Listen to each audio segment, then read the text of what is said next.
Here is the lawn tractor snowplow. The next big thing I need to do is figure out how to mount it. Looking at this mower, there is an area to bolt here and on the other corresponding side, and there's some holes right there I could also tie into. I might also tie into that down there, potentially, if I wanted to. To mount it, I have some 1/4 inch by 4 inch flat stock right there. And I have some rectangular tubing and some square tubing.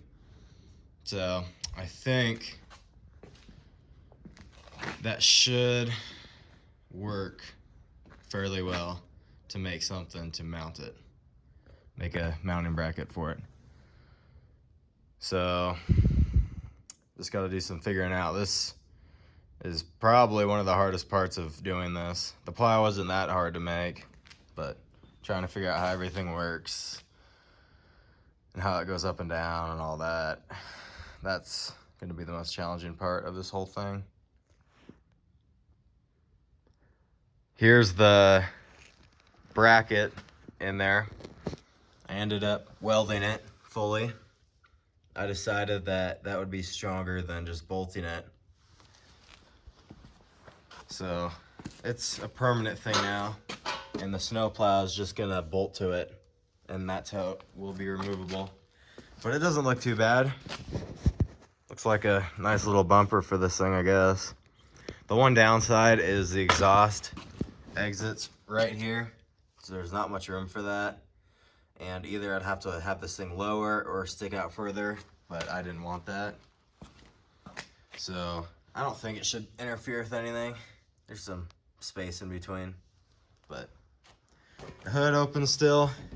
Not quite as far because it hits it, but that's enough to add some oil to it and take off the hood as well if you want to access stuff. But there it is.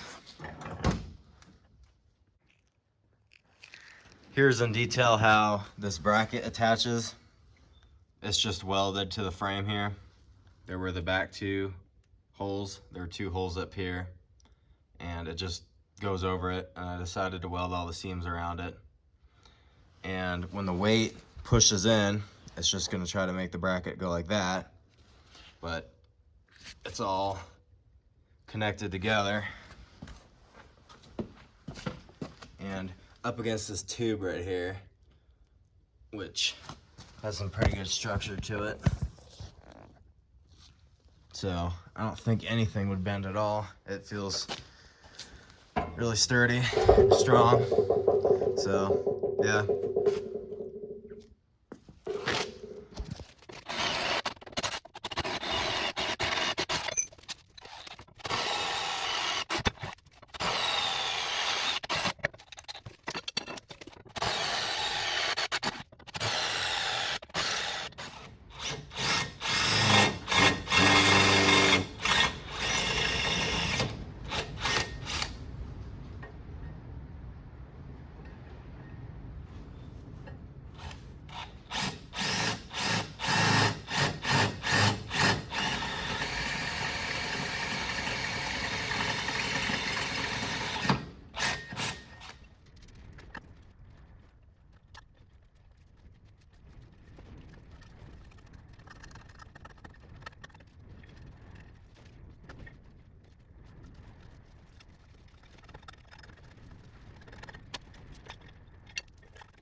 So I drilled some holes.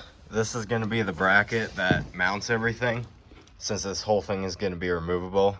And like I said, this bumper piece is gonna stay on permanently because it's welded. But I decided to drill 6 holes in it, and they're 3/8. And then I went ahead and tapped to the holes in this, so I transferred the holes over here too. So these are all threaded now. So do this one-handed. they're all threaded now.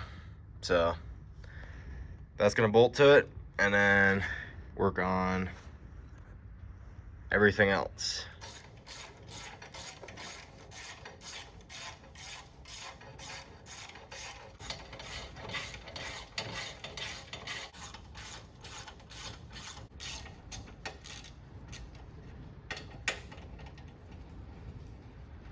Everything lined up and bolted nicely.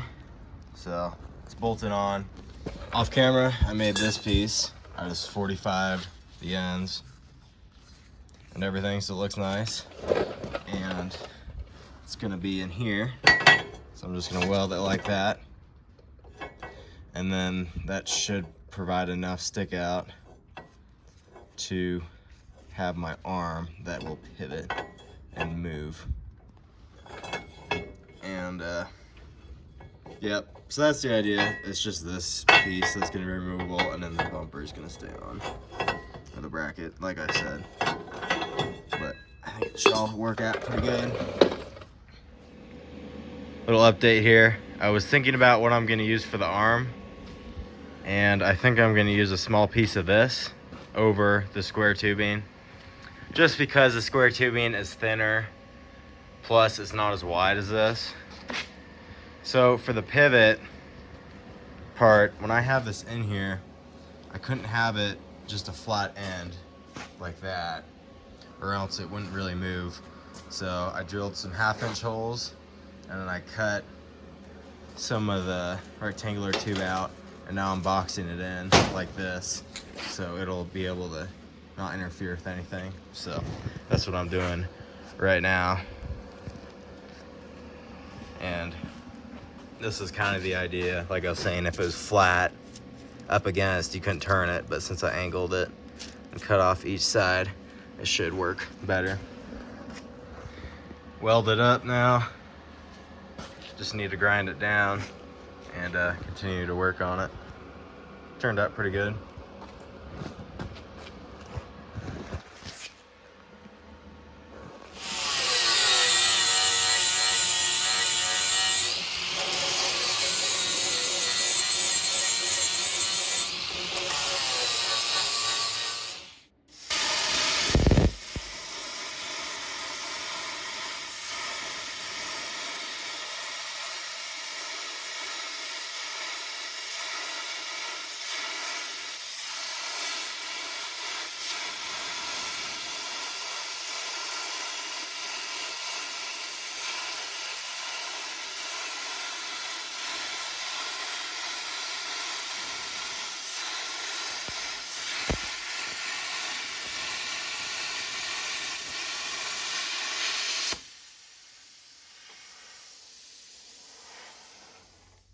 Little update.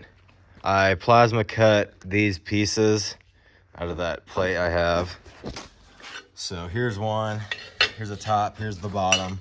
And what I think I'm gonna do is drill a hole in this that's centered, and then to have the blade straight, the bolt's just gonna go down.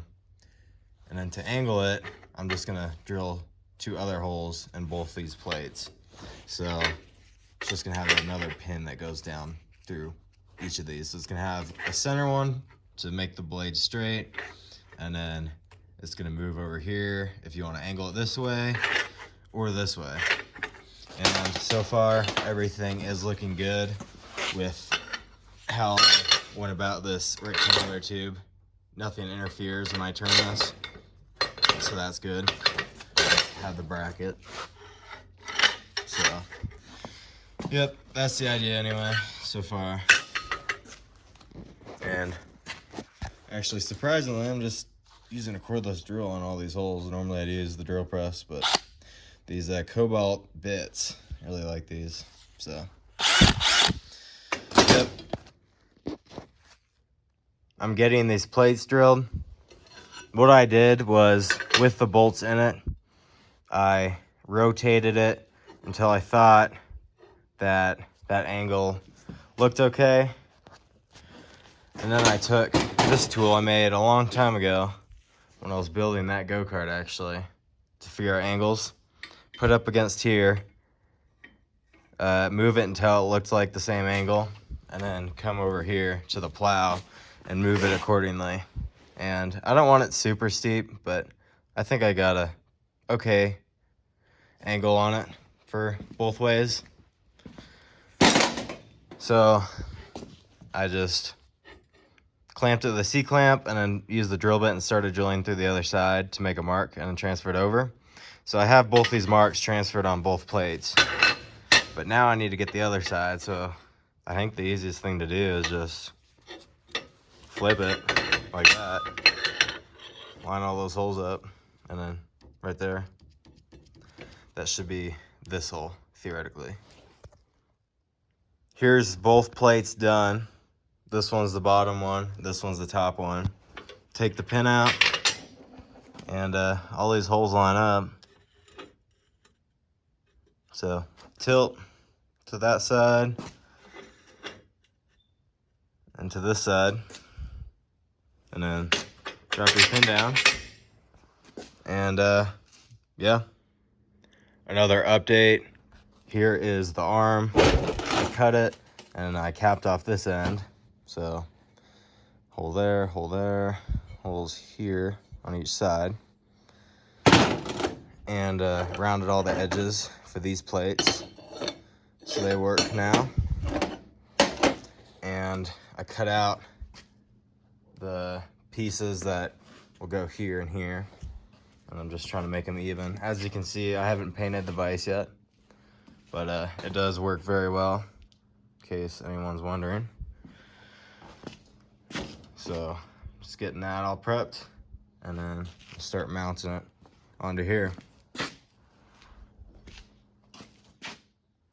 So after I was about to tack these on, I was looking at it and I definitely need to drop it down. I didn't want to make this bumper too low, or bracket, or whatever you'd call it, because I want to have some ground clearance for stuff. So what I'm doing now is I dropped it another 2 inches. So I just welded another piece of 2-inch square tube there. Weld it on the back. And I'm gonna cap these off on each side. And then might add some bracing in here, we'll see. And then I'll just mount to down here, so it drops. And we'll see how that looks.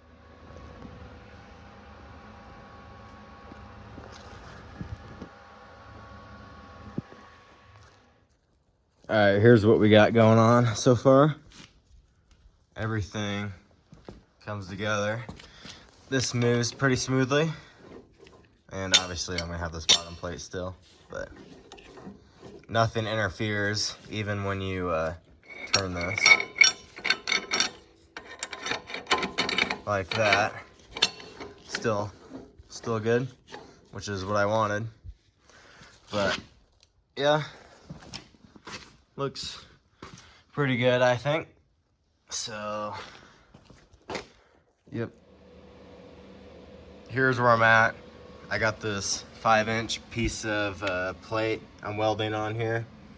I got that piece of flat stock as my spacer, and everything's looking good. So now I just need to weld this side, but can't really get the MIG gun in there. So I'm probably just gonna use this 6013 332 and get it in there, blow a weld on there. And I think I'm gonna try stick welding with this on a project. So put the stick lead on this and try it out. But besides that, it's going good.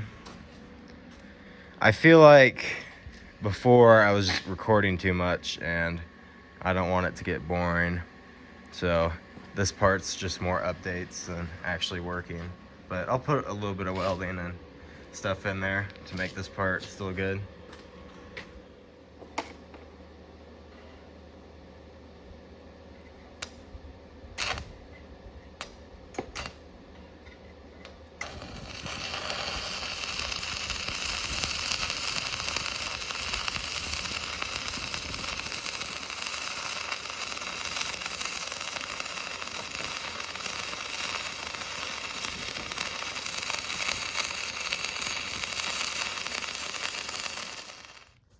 pretty much weld it all the way around on these sides, under there, right there, and I ground it down, back behind there, and I drew some lines because this is a 5-inch wide piece of flat stock, and I kept that at 4.5, so I have something to line it up. Now, you might be wondering at this point, you can probably tell, but I'm not gonna do the trip springs on this. I thought about doing it, but that's just gonna add an extra pivot point that I don't really wanna deal with in springs. I'm trying to make the spring tension to be what I want. Really what those are for is if you hit something or the bottom edge hits something, it has something to give all that force into, which is the spring. So the whole thing will move back slightly and go back, versus the whole equipment just slamming to a stop when you hit something uneven. So without that, you kind of run the risk of that, obviously.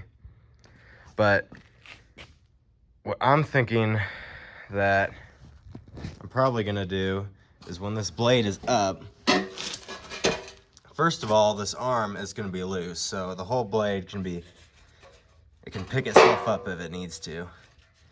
But second, for the standoff, because I obviously don't wanna have the edge just scraping against the asphalt the whole time, what I think I'm gonna do is add a piece of flat stock underneath each corner, and then it's gonna have a bow in it. So it's gonna bow up on each side. So up here and then back here. So anything uneven it hits, it's gonna, that piece of flat stock that's bowed up would hopefully pull the whole blade up. So each side is gonna have one. I also might put one in the center, and it's gonna space it off the asphalt 1/8 to 1/4 of an inch, which is what I want. You obviously don't want to be scraping. So I think I'm gonna try that for now. I could always add trap springs if I wanted, but at least right now, I don't feel like doing that. And I really need to get this thing done so I can use it. So I think it should be fine. If not, everything will just slam to a stop, but this is pretty heavy duty stuff, and I'm not really worried about this mower. Maybe if it was a new mower, but this one's seen better days. So, yep. Also, I got the tombstone out. I want to use all 3 welders. I used that one to tack, the Pro MIG 140, the Vulcan Omni Pro 220 to pretty much weld everything, and I'm gonna use this to weld it into place here. So let's get to it.